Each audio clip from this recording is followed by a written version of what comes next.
doit adopter le consommateur devant les liquidations qui inondent déjà nos marchés. Le président de la RCT déjà dans le mur, Dr Sogadi Emmanuel, bonjour. Bonjour Judas, bonjour auditeurs auditrices de la radio Victor FM. Merci de répondre à notre invitation. C'est un plaisir de répondre, comme d'habitude. Ok, merci. Comment se porte le consommateur togolais, M. Sogadi?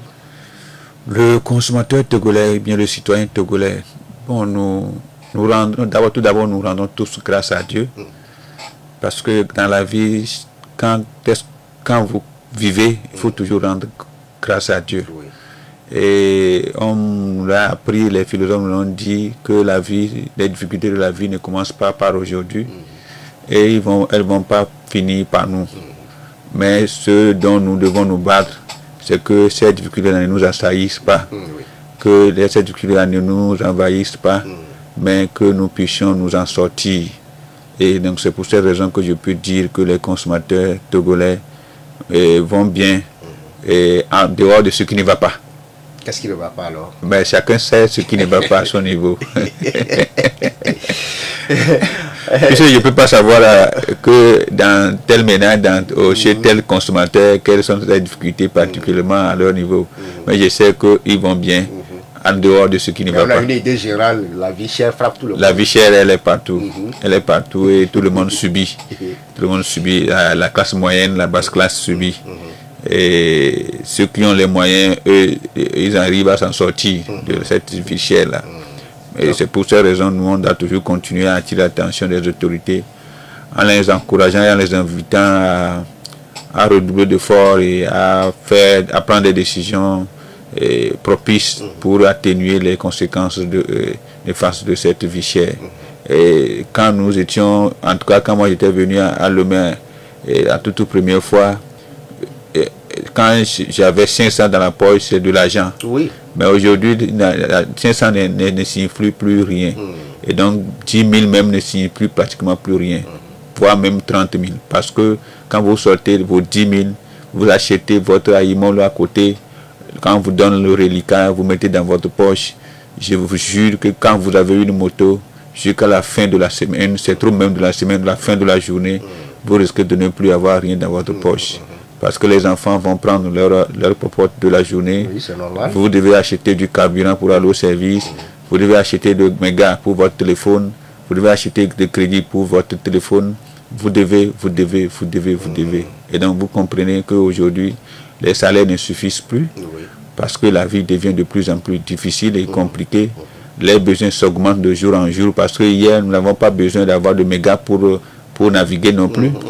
Avant-hier, nous n'avons pas besoin de crédit pour appeler qui que ce soit. Mais concrètement, qu'est-ce que vous proposez face à cette vie chère? Parce que les autorités politiques ont évoqué le sujet lors de la réunion du cadre permanent de concertation. Mais ailleurs, on a appris, par exemple, le cas du Niger où les prix de première nécessité ont été revus à la baisse, du ciment et autres là. Est-ce que vous pensez que ces genres de mesures-là peuvent être aussi prises sur la tête de nos aïeux? Vous savez, si les pays du Sahel, je ne dis pas que ce sont des pays pauvres non plus, je ne dis pas ça. Mais s'ils arrivent à prendre de telles décisions, sachez que nous qui sommes un pays côtier, nous avons plus de 90% de chances de prendre de pareilles décisions. Mais particulièrement la dernière fois quand les gens faisaient circuler des vidéos sur le prix du gaz, et des gens me taguaient, je me suis réjoui parce que nous connaissons ce problème, ce n'est pas aujourd'hui. On en a débattu, on dénonce, on criait bel et bien depuis des années. Quand aujourd'hui, tout autour de nous, des pays donnent des exemples et on nous envoie ça, je me suis dit que c'est déjà un résultat.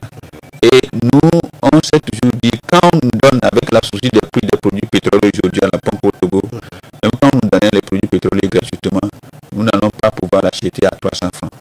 Parce que la structure des prix fait que les prix des produits pétroliers sont au niveau où ils sont aujourd'hui. À l'époque, une époque récente, on disait que quand nous on vend moins cher, les autres pays de la sous-région viennent, surtout le Ghana, le Bénin, ça est chez nous, et que c'est une pète. Qu'est-ce que les gens appellent pète? Aujourd'hui, on est devenu un village planétaire. Et quand vous parlez de subventions, moi je le dirai partout jusqu'à mes derniers jours, les subventions, ce sont des renoncements de taxes.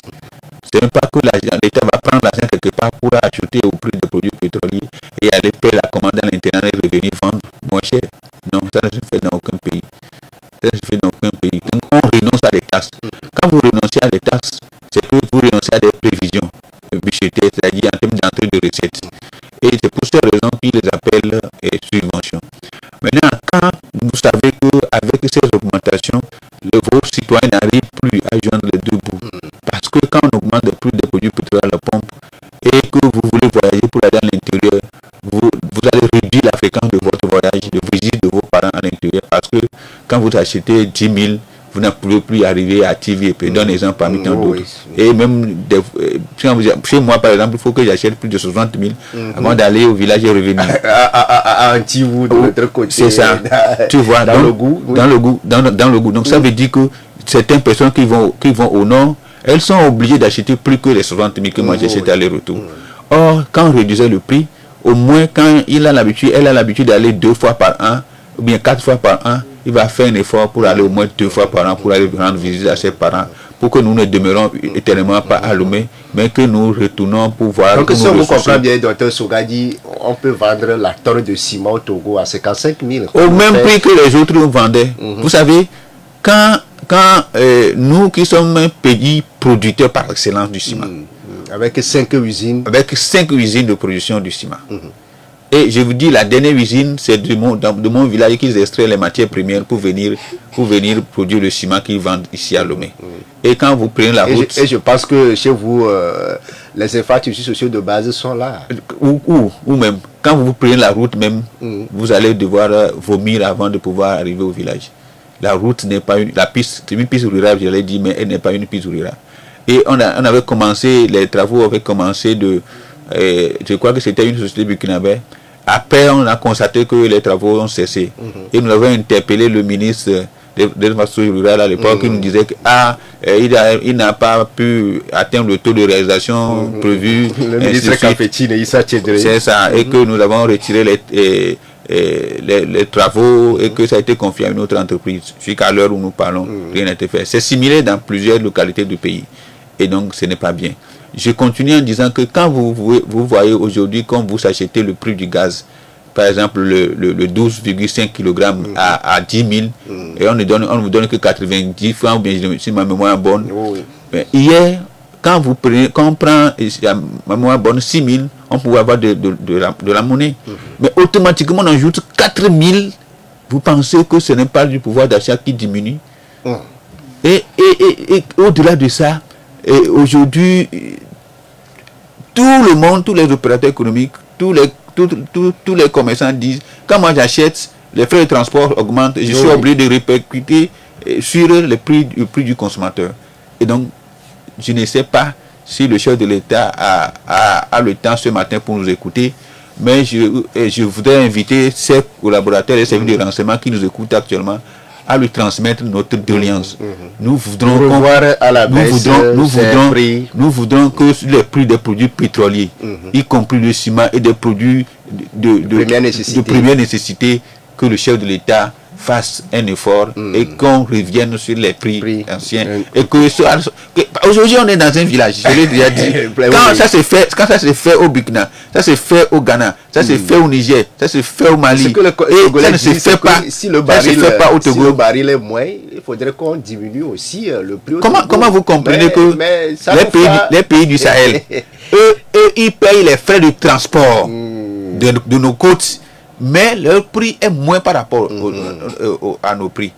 Le président IB a dit dans l'une des interviews en disant que moi j'ai fait annuler tous les avantages sur les produits pétroliers. C'est ce qui m'a amené à réduire les prix à la pompe. Ça veut dire que ceux qui font les commandes, ils ont beaucoup d'avantages sur les produits, de telle sorte que quand on maintient cet avantage-là, on ne peut plus vendre au prix qu'ils sont en train de vendre aujourd'hui. Et donc, il faut la revoir quand même à la baisse des prix auxquels le chef de l'État lui-même avait souscrit, auxquels le chef de l'État, les gouvernements successifs du chef de l'État, du gouvernement ont souscrit, et que depuis lors, on ne constate pas. On ne faut pas attendre quand ça leur plaise qu'on vienne augmenter et quand ça le plaît, je pense que le message est reçu. C'est très important. Sogadi, on dit souvent, quelle que soit la physionomie du mouton, la fête aura bel et bien lieu. Et c'est dans ce contexte que les fêtes de fin d'année s'annoncent à grands pas et la vie chère aussi aidant. C'est le moment des liquidations des articles, des marchandises qui sont vendus moins cher dans nos marchés, et ça constitue une occasion pour nous consommateurs de sauter sur ces marchandises-là. Mais souvent, vous, au niveau des associations des consommateurs, vous disiez toujours que, attention, ce qui est trop moins cher aussi n'est pas parfois bon pour la consommation. Oui, en réalité, quand nous voulons avoir des produits moins chers, il ne faut pas qu'on oublie l'aspect qualité.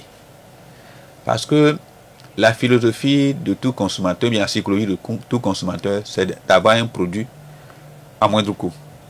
C'est-à-dire nous voulons déployer moins d'énergie financière pour avoir plus d'énergie matérielle d'un produit ou d'un service qu'on nous offre. Donc c'est pour cette raison que nous devons ne pas oublier que quand nous consommons un produit, ce produit-là concourt ou bien joue essentiellement sur notre santé également. Donc, quand vous avez à l'esprit que votre santé est en jeu, vous devez acheter un produit de qualité. Comment reconnaître? Certes, il est difficile et compliqué de reconnaître un produit de qualité. Oui. C'est pour cette raison que nous disons souvent, il faut que nous nous basons sur nos habitudes culinaires, sur notre habitude, notre habitude par rapport à la présentation physico-chimique du produit. Quand je prends ce portable, je sais que c'est telle marque. Et d'habitude, quand je l'achète, les fonctions qui sont incluses dans ce portable sont telles. Et quand vous irez pour acheter le même portable de la même marque, et on vous dit et vous vérifiez, vous n'avez pas les mêmes fonctions, vous devez commencer par vous interroger. Vous voyez comme par exemple, si c'est le portable Nafi, ok, il y a des fabrications, même revenons dans le concret, ce qui est simple. Parce que pour les portables, certains vont dire que bon, ils ne sont peu cette là. Revenons sur les articles de consommation. Oui, je vais le dire. Pourquoi je donne l'exemple? Avec les boissons. Je vais revenir à ça. De façon simple. Comment on peut Sois rassuré. C'est juste pour dire, quand on dit portable Nafi, et vous voyez, on écrit portable Fina, par exemple, ça doit attirer votre attention. C'est juste pour dire, il faut vérifier si les mêmes inscriptions sont les mêmes. C'est pour cette raison que j'ai donné l'exemple à cet exemple. Quand vous prenez les boîtes de conserve, le plus souvent, il faut toucher pour voir si c'est bombé. Boîte de conserve, par exemple. Si c'est bombé, vous devez commencer par vous interroger. La plupart des boîtes de conserve, si c'est bombé, ça fait du bruit. Mais en temps normal, ça ne doit pas faire de bruit. Quand vous constatez que rien n'est écrit sur le produit, vérifiez d'abord si la date de fabrication est inscrite. Si elle est inscrite, quelle est la date de péremption? Est-ce que la date est expirée ou elle n'est pas expirée? Et si elle ne sait pas, si la dame ne sait pas, il arrive. Non, mais vous savez, aujourd'hui, nous avons. C'est pour cette raison que la loi oblige tout le monde, quand vous achetez, à avoir eu de reçu. Tout le monde, quand vous vendez, à délivrer de reçu. Parce que c'est la preuve que quand vous aurez constaté une anomalie, que vous revenez présenter le produit, même une boîte de conserve de 300, de 200 sur le marché, que moi j'arrache pour faire c'est la loi qui le dit. Que, bon, on va encore prendre. C'est la loi. Au fait, en réalité, c'est vrai que la loi l'a dit, on n'a pas encore imposé aux commerçants d'avoir des petits appareils qui peuvent délivrer des petites factures bien reçues, telles que le plus souvent on le voit dans les supermarchés. Dans toutes les boutiques de nos quartiers, on devait avoir ce genre d'appareil. Pourquoi? Moi, j'ai besoin de factures. Quand vous ne délivrez pas, ça veut dire que vous êtes protégé. Quand moi, je constate une anomalie sur le produit, je ne pourrai plus revenir juridiquement. Le gars va te dire qu'il ne t'a pas vendu le produit. Et quand vous allez devant le juge va dire, mais je n'ai pas trouvé de preuve pour savoir que c'est lui qui t'a vendu ou pas. Mais, Dr Sogadi, en termes clairs, aujourd'hui, elles sont là, ces femmes-là, nos dames qui nous écoutent dans nos marchés aujourd'hui, elles font ces achats, nos petites soeurs, nos petits frères, d'une façon pédagogique. Quels sont les bons réflexes d'un consommateur devant ces produits-là? En résumé, quand vous allez pour acheter un produit, vérifiez sa date de fabrication, vérifiez sa date de péremption, vérifier si les inscriptions obligatoires sont inscrites. Au-delà de ça, poser des questions aux vendeurs sur l'origine du produit. Quand vous posez une question sur l'origine du produit, la personne commence par s'énerver. Il faut savoir qu'il y a anguille sous roche. Il y a un problème. Parce qu'en temps normal, quand vous posez une question sur un produit, le vendeur est à l'aise de t'expliquer. Non, ça c'est de la Chine, non, ça c'est de la France, ça c'est de Palimé, ça c'est de... ainsi de suite. Et je pense que à chaque fête d'année, vous mettez une campagne. Maintenant aussi, le goût. Rapidement, oui. Le goût. Quand vous achetez, demandez votre facture. Quand vous retournez, prenez le premier échantillon et essayez de voir si le goût reste le même. Surtout les boissons qu'on a dans les petits bidons là. Et les sucreries. Moi, on a même des canettes parfois ainsi sous de le suite. chaud soleil. Sous le chaud soleil. Le plus souvent, si vous voyez qu'on a posé sous le chaud soleil, n'achetez pas. N'achetez pas. Parce que les produits de conservation qu'on a mis dans le produit là, ils sont souvent pas compatibles avec le soleil, avec la chaleur. Et donc c'est pour ces raisons que nous disons, quand vous qui vendez, évitez d'exposer les produits sur le soleil en disant que pour que les achalants puissent voir, pour que les passagers puissent voir. Non, il faut le protéger. Je pense que comme vous le faites d'habitude, on aura une campagne, que ce soit au niveau des commerçants ou les consommateurs pour cette fin d'année. Mais beaucoup de Togolais disent consommer ces produits avariés parfois à ciel ouvert. C'est le cas du riz avarié déversé en fin de septembre dernier. Une importante quantité de ce riz-là, propre à la consommation, issu des stocks de la Bébé Lomé, déversé dans une décharge intermédiaire à Légbasito. Nous sommes dans la commune à Goué-Niveau 2. Vous, votre association, vous étiez les premiers sur les lieux parce que quand la vidéo a fait le tour du réseau TikTok, vous avez envoyé un membre de la LCT sur le terrain et c'est vous qui avez même sonné l'alerte sur ce danger-là qui guettait la population. Mais après, silence radio, même si dans la foulée, le directeur général de la Bébé Lomé a rendu le tablé, même si après, il va dire que ce n'est pas à cause de cette affaire-là. Vous avez promis d'aller jusqu'au bout. Le gouvernement aussi avait soutenu votre idée. Mais aujourd'hui, les consommateurs sont laissés dans un vide total parce que les riz sont déjà dans nos marmites. Où en sommes-nous, docteur Sogadi, par rapport à cette affaire de riz avarié? Merci Gidas pour cette préoccupation majeure, mais je peux vous rassurer que au niveau de la Ligue des consommateurs du Togo, il y a certains sujets sur lesquels nous n'arrivons pas à nous taire. Parce que historiquement, nous n'avons pas l'habitude de nous taire sur les produits avariés que les gens doivent consommer et qui est mise en cause. Vous vous souvenez de l'affaire du riz avarié de l'océan Princesse? Nous sommes battus jusqu'à ce que le bateau, le navire soit renvoyé de notre pays. Si on a pu faire ça, ce n'est pas l'affaire du riz où des gens sont allés verser une société de grande envergure, qu'ils aillent verser des produits avariés, impropres à la production industrielle et impropres à la consommation animale, pour que des gens puissent venir aller consommer. Parce que si le riz était propre, était conseillé pour les animaux, la brasserie n'allait pas aller jeter ça. La brasserie allait vendre ça pour ceux qui font l'élevage et aussi réduire les frais de ses charges. Et donc, quand on l'a fait et les gens sont allés ramasser, nous, on ne peut pas croiser les bras sur ça. Nous, on a adressé un courrier à Madame le Premier ministre en ce sens. On a adressé un courrier à Madame le ministre du Commerce en ce sens, parce qu'à l'époque, ils ont fait un communiqué conjoint avec le ministre de la Santé, le ministre de la Sécurité, les trois. Mais comme Madame le ministre du Commerce est en quelque sorte le ministre titulaire de l'association des consommateurs, nous avons voulu bien lui adresser un courrier pour lui dire que nous attendons les sanctions, parce que quand les sanctions ne sortent pas, c'est en ce moment que nous allons poursuivre notre parcours.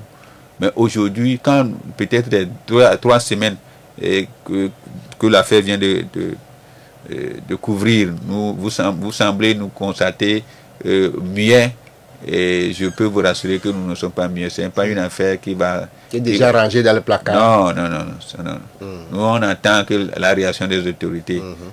Jusqu'à la fin peut-être oui, parce que dans la foulée, si quelques semaines après, on a appris la démission du directeur général de la BB, le M. Thierry Ferraud, bon nombre de Togolais ont cru que par l'éthique, par respect au peuple togolais, il aurait démissionné grâce à cette affaire. Vous savez, mais on a appris hier que bon, il avait dit que sa démission n'a rien à voir. En tout cas, moi, je ne vais pas croire à ces déclarations et ne pas croire non plus aussi. Ah bon? Ces déclarations, ça n'engage que lui-même. Mais ce que moi j'attends, c'est une société, qui a une certification ISO. Oui. Et en termes de certification ISO, c'est une affaire de procédure. Et quand on a déversé le produit, le riz avarié, sur un dépotoir, alors que la procédure n'a pas été respectée, ça veut dire que leur certification est entachée. Et donc, ce sont un grand groupe. Ce n'est pas une petite entreprise. Oui. Peut-être ils ont tiré il a tiré les conséquences de cette erreur. Maintenant, nous, en tant qu'organisation de consommateurs, en tant que citoyens togolais, ça salit l'image de notre pays. Pourquoi je le dis? Jusqu'à ce que les gens puissent se ruer, faire une cargaison de riz avarié. De tel avec cette ferveur, une fierté même, avec une fierté, oui, parce que les gens même ont regretté que le lendemain n'ont pas appris. C'est ce que les gens m'ont dit. Quand moi j'étais allé sur le terrain après que les collègues étaient allés bien avant moi, qu'est-ce que les gens disaient? Ah oh, tonton, moi j'ai pris pour samedi. Je regrette d'avoir pas eu le temps de prendre pour lundi. Parce qu'il y avait déjà une autre cargaison pour lundi, pour samedi où les gens sont allés prendre. Malheureusement pour nous, personne n'a pu filmer. C'est une heureuse chance que quelqu'un a filmé la cargaison de lundi. Par exemple, les déclarations que nous avons eu et écoutées de la brasserie elle-même, des gens sont allés pour déverser le produit et que le caterpillar était là pour enfouiller et le truc avec du sable, avec les déchets, et juste que les gens se sont rouillés vers le stock. Bon. C'est une déclaration, on va pas dire on va dire que c'est la pauvreté ambiante qui a fait que une erreur, on mange même sur le dépotoir. Une erreur s'assume. Une erreur s'assume. Pour détruire un produit comme ça, la loi oblige la société à informer le ministère du Commerce, à informer le ministère de l'Environnement et des Ressources forestières qui, avec l'ANGE et le ministère de la Sécurité, ils prennent des dispositions pour aller déverser le produit sur une décharge finale. Ce n'est pas une décharge intermédiaire. Sur la décharge finale. C'est sur la décharge finale que le produit peut être incinéré. Et pourquoi on l'a fait dans un dépotoir intermédiaire? Or, le dépotoir là, c'est en pleine ville de la commune Agoué 2. Et toutes les maisons, à peine tout l'espace là, si ça atteint 8 lots collés, je risque de mentir. Donc ça veut dire que c'est un petit espace qui est au milieu, des habitations. Et donc en réalité, quand on le fait, on sait que les habitants, les gens vivent tout au long de ça, et on sait que l'homme peut avoir l'instinct d'aller prendre le produit. On l'a fait. Je crois que la brasserie doit tirer les conséquences. Et nos autorités, elles ont l'obligation. Parce que jusque-là, on attend une réaction officielle par le communiqué qui est sorti au lendemain du problème où la brasserie a reconnu que c'est vrai que les produits versés venaient quand même de ces stocks, que normalement c'est pris pour la fabrication de la bière, mais bon, elle a su que il y a aussi une procédure. Mais elle avait dit que bon, c'est devant l'huissier que le produit devait être versé, mais il y a quelques incompréhensions, que le produit s'est retrouvé dans les marmites des populations sans même nous dire concrètement de quel incident était quand même. C'est ce que je disais tout à l'heure. Ils ont dit que des gens se sont rués sur le véhicule, sur la cargaison. Et que quand les gens ont réussi à prendre des sacs, les gens ont réussi à prendre des demi-sacs, ceux qui sont venus avec les assiettes, eux, ils n'ont pas pu prendre des sacs. Ok, donc des gens ont pris des sacs et des gens nous ont dit qu'ils sont fiers à pouvoir. Et quelqu'un m'a dit la dernière fois qu'il connaît quelqu'un de la brasserie qui dit que le riz est bon et que c'est ça eux-mêmes ils mangent. Mais ce n'est pas bien, il ne faut pas que les gens se moquent de la population. Okay. Mais cette personne qui a fait la déclaration, je ne veux pas croire dans ce qu'elle a dit, mais je crois qu'il ne faudrait pas que les gens continuent à dire. Mais docteur Sogadi, vous promettez pourquoi les jeter sur les dépotoirs? Vous promettez aux Togolais que l'affaire n'est pas arrangée? Chez nous, on n'a pas ça sur son coût normal au niveau de la Ligue des consommateurs du Togo pour que la vérité éclate réellement autour de cette affaire. Mais si on va évoluer avec un autre sujet, on vient maintenant à votre enquête de satisfaction nationale menée sur les services financiers du Togo.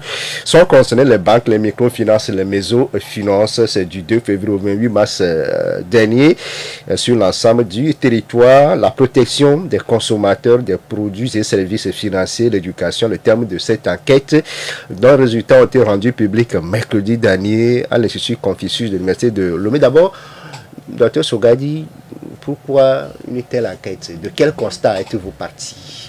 Merci beaucoup. Et le fait, nous avons toujours reçu des plaintes des clients des institutions de microfinance et de banques. Et nous-mêmes, étant clients de ces institutions, nous voyons comment les services sont offerts et comment nous sommes traités. Et on a des ressentis. Oui. Mais nous ne pouvons pas nous baser sur des allégations pour dire que telle chose ne marche pas bien, ainsi de suite. Et donc, quand vous voulez devenir professionnel, vous rendre plus professionnel, on doit quitter le terrain des allégations pour aller vers le terrain des données, de production des données scientifiques auxquelles vous pouvez faire sur la base desquelles vous pouvez faire des recommandations pour qu'on puisse améliorer ce qui ne va pas. Et donc, on a lancé l'enquête dans le mois de février 2024 et ça devait couvrir le mois de février. Mais avec l'engouement où des gens nous disaient, des gens continuent à dire, ah moi je n'ai pas encore rempli, renvoie-moi le questionnaire, fais ceci, on l'a prolongé jusqu'au mois de mars. Et c'est après qu'on l'a arrêté. Mais on s'est dit, on ne peut pas faire cette enquête sans faire des observations tout autour des pratiques tout au long de l'année avant de rendre public le rapport. On a attendu jusqu'à ce que le rapport ne soit finalisé et dans ce mois de novembre et qu'elle soit publiée le 6 dernier. Et nous avons, dans le cadre de cette étude, fait beaucoup d'autres constats. D'abord, quels sont les contextes, quels sont les sujets autour desquels le rapport gravite? Il y a l'accueil. Parce que quand vous arrivez dans une agence, ne serait-ce banque comme microfinance, comment vous êtes accueilli? Est-ce qu'il y a l'aimabilité du personnel? Est-ce qu'il y a une courtoisie? Est-ce qu'on peut vous donner une chaise que vous pouvez asseoir en attendant que votre tour arrive? Ou bien vous allez rester sous le soleil jusqu'à ce que votre tour n'arrive, debout, ainsi de suite. Donc, le confort des installations, ainsi de suite, font partie de tout ça là. Après, il y a les modalités de demande de crédit. Quand vous voulez demander un crédit, quelles sont les modalités qui se présentent à vous? Et des gens vont évaluer les modalités. Après, les modalités de recouvrement de crédit. Quand vous avez fait un prêt, comment tu arrives à rembourser? Quelles sont les modalités mises en place pour rembourser les crédits? Et après ces trois critères qui sont évaluation de l'accueil, modalité d'octroi de crédit et modalité de remboursement de crédit, nous sommes allés pour interroger les consommateurs sur l'éducation consumériste, aussi bien de la BCAO que des institutions. Parce que l'éducation, c'est l'affaire de la BCAO.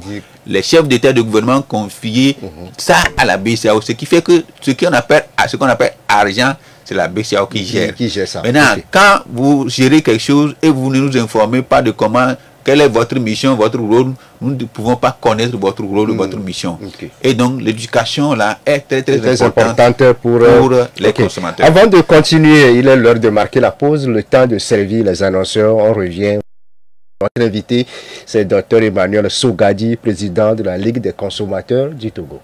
Une entreprise qui souhaite se développer a besoin d'accéder à des informations, analyser un marché, identifier ses prospects, ses partenaires, ses concurrents et bien entendu les contacter sans difficulté. Go Africa Online recense, classe, enrichit et surtout tient à jour des millions d'informations sur le monde des affaires en Afrique au profit des utilisateurs, tant dans leurs besoins personnels que professionnels. Notre plateforme est la première source d'informations sur le monde des affaires en Afrique. Vous voulez accélérer vos opportunités d'affaires sur le continent? Une seule référence, www.goafricaonline.com.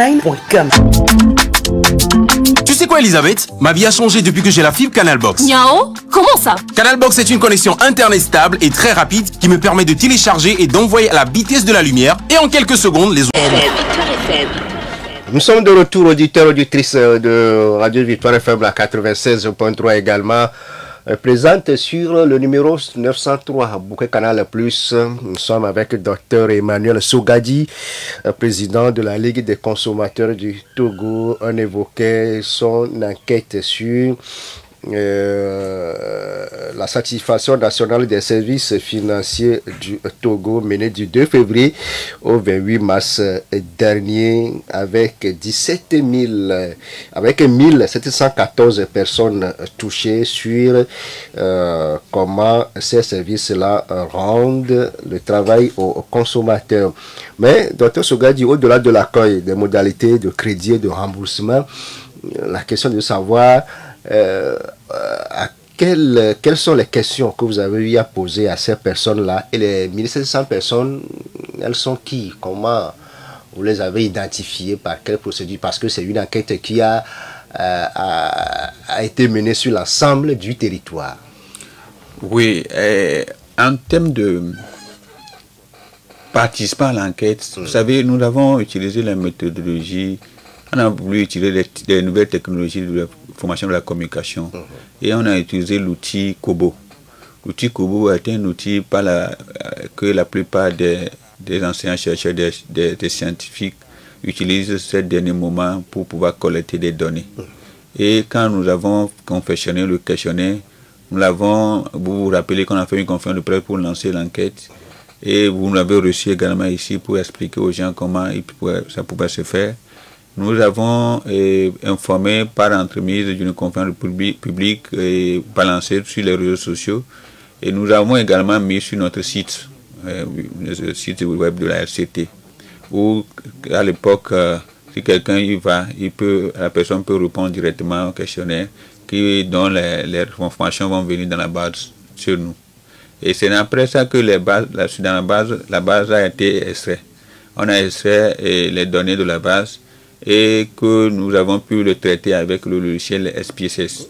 Et donc, ce sont des logiciels scientifiques qui nous ont permis de faire des croisements et d'aboutir à des résultats faciles à interpréter. Donc, si on comprend bien, la population lambda n'est pas trop présente dans cette enquête. Oui, vous savez, le secteur bancaire, et c'est un secteur... Parce que vous avez pris les microfinances aujourd'hui parce que le secteur informel se retrouve. Vous savez, nous n'avons pas les moyens pour envoyer nos représentants dans toutes les agences de microfinance et banques du pays. Mais nous sommes dit que, vous savez, ceux qui se plaignent souvent, c'est sur les réseaux sociaux qu'ils écrivent. Oui. Et ils font des vidéos, ils font... Donc on s'est dit, quand les gens arrivent à se plaindre sur les réseaux sociaux, ils peuvent aussi répondre à des questionnaires pour voir leur pressentir. Et sur les résultats publiés, vous avez dit que ce que vous avez dit, c'est au niveau de la CECA, la microfinance est dédiée aux artisans, que les choses, on peut dire, sont assez bien. Oui, ce n'est pas forcément... Pas pour la publicité à CECA, mais... Non, en fait, CECA fait partie, pour le secteur des microfinances, c'est CECA qui a émergé. Pour les banques, il y a la Poste du Togo, et Laura et ECO. Mais entre Laura et ECO, c'est une différence de quelques points. Mais quand vous faites des analyses en termes de données agrégées, c'est-à-dire données par région, il y a des gens qui sont à l'intérieur, qui apprécient mieux l'accueil, les services de ces institutions que ceux qui sont à Lomé. Parce qu'à Lomé, tout le monde se bouscule. Et les agences souvent sont sont pleins à craquer. Et quand vous avez plusieurs personnes dans les agences où des gens n'arrivent pas à être servis, qu'on ne les serve pas vite et qu'ils ne sont pas satisfaits, ça doit avoir un impact sur l'appréciation de ces consommateurs-là. Est-ce que vous êtes satisfait des conclusions auxquelles vous êtes parvenu? Parce que au final, c'est un résultat à mi-teinte. Les gens ne sont ni contents, ni satisfaits de l'enquête là. Est-ce que ça veut dire que le résultat est atteint? Oui, vous savez, moi, je ne veux pas que les gens me disent qu'ils sont satisfaits, forcément. Je ne veux pas que les gens disent qu'ils ne sont pas aussi satisfaits non plus. Mais je veux que les gens me disent, ou bien nous disent, ce qu'ils ressentent réellement. Et quand vous avez un questionnaire qui offre des modalités, des items, bien des possibilités aux gens de pouvoir choisir ce qui les convient mieux, et ils arrivent à le faire, ça veut dire que ça correspond vraiment à leur situation. Quand vous prenez par exemple l'évaluation générale de l'accueil, où on a 4,7% des personnes qui disent que l'évaluation est excellente, qui font une évaluation excellente, 4,7%. Et par contre, 48,1% disent que c'est moyen. Qu'ils font une évaluation, qu'ils sont ni satisfaits, ni insatisfaits. Donc ils doutent, ils sont incertains. Et donc 28,10 disent que c'est médiocre. 29,6% disent que c'est médiocre. Donc quand vous additionnez tout ça là, ça fait pratiquement plus de 90%. Avant que le reste soit partagé par les excellents, les non excellents. On a aussi vu que le PNUD est impliqué dans cette enquête. La direction de la microfinance qui est représentée par la chef Madame Litaba lors de la présentation des résultats. Vous avez eu à formuler des recommandations. Qui iront ces recommandations? Vous savez, je voudrais remercier les personnes qui ont fait partie de ce panel inaugural tout à l'heure dont tu viens de citer. Et je veux remercier le ministre de l'économie et des finances. Parce qu'on a envoyé un courrier pour qu'il se fasse représenter. Il a désigné une première personne. Mais au finish, on s'est rendu compte qu'on ne peut pas faire un panel dans ce genre sans qu'on ait un représentant du secteur des microfinances. Et donc, on était obligé de réécrire une autre lettre, malgré que le délai était rapproché. Mais il a pu donner l'autorisation à Madame Litaba de venir le représenter pour le secteur des microfinances. Et donc, une autre personne, la personne de M. Kossi, a représenté sa direction, c'est-à-dire le ministre pour le secteur des banques. Et on a demandé la même chose au PNUD, parce qu'au sein des Nations Unies, parce que les principes directeurs des Nations Unies en matière de protection des consommateurs des services financiers existent bel et bien. Et donc, on ne peut pas parler de ça sans se référer aux principes directeurs. Et donc, c'est pour ces raisons qu'on a sollicité Madame la représentante et qui a bien voulu nous envoyer son économiste. Et les conclusions aujourd'hui sont là. Oui. À qui iront ces conclusions? Les conclusions, les recommandations vont d'abord aux banques. Parce que, vous savez, les banques, pour faire une enquête de ce genre, ce n'est pas 2 millions, ce n'est pas 3 millions, ce n'est pas 4 millions. Après, elles vont aller à la BCAO, de la BCAO et au ministère de l'économie et des finances, aux assurances consommateurs. Donc vous les avez aidés quand même à avoir un plan général sur ce qui se passe. Si vous permettez, on va donner le pouvoir aux auditeurs actuellement qui vont nous appeler sur le 92 02 80 63 99 70 70 90. Je rappelle au passage que nous sommes avec le numéro 1 de la LCT, Dr Sogadji Emmanuel. Et c'est M. Pelé qui ouvre le bal. Bonjour M. Pelé. Oui, bonjour. Bonjour M. Sogadji. Bonjour grand frère Pelé. Ok, bon, moi ma première préoccupation, bien une seule préoccupation, à ce qui concerne l'affaire du riz, j'étais dans les poubelles. Bon, ce que je voudrais dire, on a écouté ces derniers temps que le Togo est le premier pays ou le deuxième pays, le pays le plus heureux, parmi les plus heureux de l'Afrique. Ceux qui ont donné ce prix-là, est-ce qu'on ne peut pas aller porter plainte contre eux? On ne peut pas aller porter plainte contre eux. Est-ce que vous pouvez, vous avez la capacité aujourd'hui de porter plainte à la CEDEAO ou bien jusqu'à même à la CPI Est-ce que vous avez cette capacité-là? Merci. Merci beaucoup à vous, Monsieur Pelé, 92 02 80 63 99 70 70 90, les deux codes d'accès pour participer à ce débat ce matin qui accueille Dr Emmanuel Sogadi, président de la Ligue des consommateurs du Togo. Auditeur, bonjour. Allô, allô? Bonjour. Bonjour. J'aimerais poser une question pour savoir quelque chose. Votre nom d'abord? Je m'appelle Kofi de Djaglé. Kofi depuis Djaglé. Allez-y, oui. Kofi. Bon, j'aimerais savoir si j'ai fait une prêt à un banque et ça arrive qu'on va prélever une somme comme assurance. Et après le remboursement, est-ce que l'argent va me retourner ou bien c'est fini comme ça? C'est ma question. Ok. Merci beaucoup et bien de choses à tous nos amis qui nous suivent actuellement depuis Djaglé. Est-ce qu'on peut prendre le troisième Monsieur Abalo, bonjour. Bonjour Gildas. Ok, allez-y, Monsieur Abalo.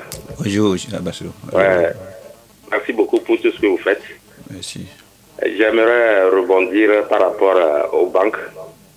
Je suis dans une banque de la place et j'avais contracté un prêt. Oui. Et voilà, la dernière fois, à ma grande surprise, on débite mon compte. Je suis un fonctionnaire d'État. Oui. Le compte est débité et je suis allé vers la banque. Pourquoi ce compte a été débité après, disons, les salaires et autres?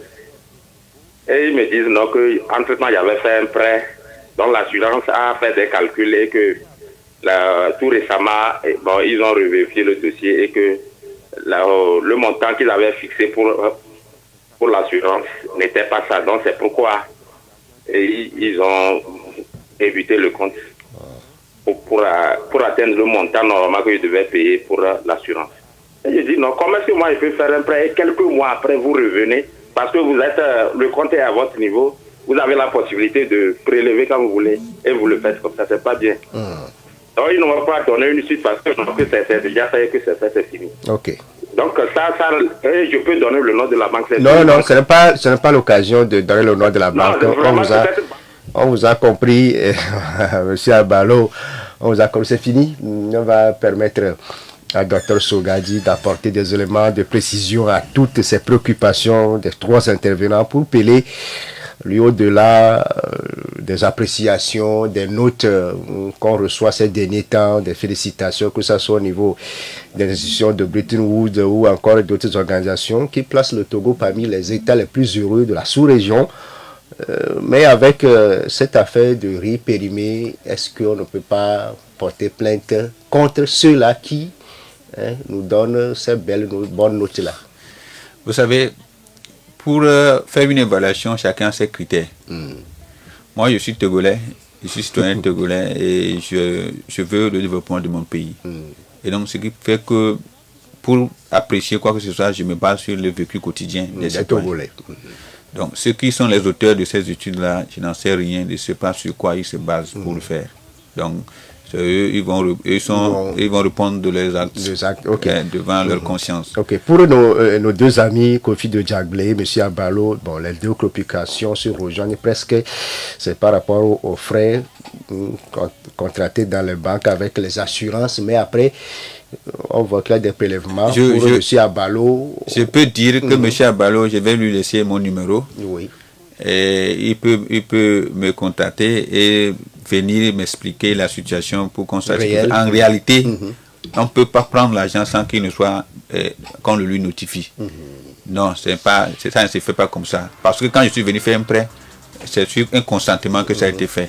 Vous pouvez prendre les frais d'assurance et après dire que l'argent est insuffisant, il fallait que vous récupérez après. Non, c'est pas bien. Donc, ils peuvent nous joindre sur le 98 77 66 46 ou bien lctogo 2013@gmail.com. Et donc on va prendre un rendez-vous avec dernier sujet rapidement pour boucler cette émission. On n'est pas le temps, c'est que vous la TC, le MK, vous dites que bon, par rapport à nos coûts de téléphonie des téléphones au Togo, les choses sont améliorées.